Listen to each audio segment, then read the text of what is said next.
Good morning, Vermont. Well, it's March 18th, 2024, Monday morning, day after St. Patrick's Day. That's right. Hope you're feeling lucky now. I just got off the phone with the Attorney General's office for Montpelier, Vermont, Charity Clark. And just so you all know, what I mentioned to her was the fact that Daniel Lynch from the Vermont State Police Derby Barracks, he's the one that is in charge of the arrest on the homicide of Kayla Wright from Derby, Vermont, February 2nd, 2024. Just a month ago, okay? A month and a half, almost 2 months ago. Why is there no arrest? Because the people that are involved are in federal for the drugs that get distributed throughout Northeast Kingdom by the police and the politicians. So I've called again this morning to speak with Daniel Lynch. And Miss Dispatch, it's not up to her to interrogate anybody, okay? So when I call and she wants to know who I am, I said, your favorite person, Kimberly House. And she said, what do you want to talk to him about? It's not your business. How do I know that he hasn't acted on the text messages, the email, or the proof of the messages that came on social media to me about who shot, why, and who's involved, who set it up? That's right. I sent all that information to Daniel Lynch. I sent it to all the media. I sent it to Charity Clark. I sent it to everybody because Michael Hatton, the big old slumlord landlord from Northeast Kingdom, that's formerly of Springfield, Massachusetts, and all these people coming up from Springfield that stay in his apartments, hang out at his apartments, and are dealing drugs. You don't think for a minute that he got big money somehow? He's not rich. He's on borrowed money because it's all drug related without a doubt. And I can tell you, I lived in his apartment building, apartment number 7, 109 Railroad Street, and across from me was number 8. Number 8, taken over by the Bickford boy. Yeah, stolen right out from underneath my daughter and my grandson was also. Okay? So that was set up by Michael Hatton, Cheyenne, his wife, DHHS, Northeast Kingdom Mental Health Services, the police to include Vermont State Police, and Jeffrey Noyce, Essex County Guildhall, Vermont, Vincent Aluzzi, doctors, and others. I have proof that they all knew, and they all said, because I got audio transcripts of them saying, there's nothing wrong with my daughter.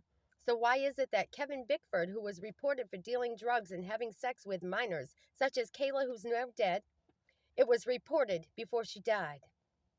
I have that information, and I shared it with, hey, Christopher Wright, my friend. Not Christopher Wright at all. Christopher Ray of the FBI. Top dog. Hey, Chris. Hello, Christopher Ray. Can you hear me now?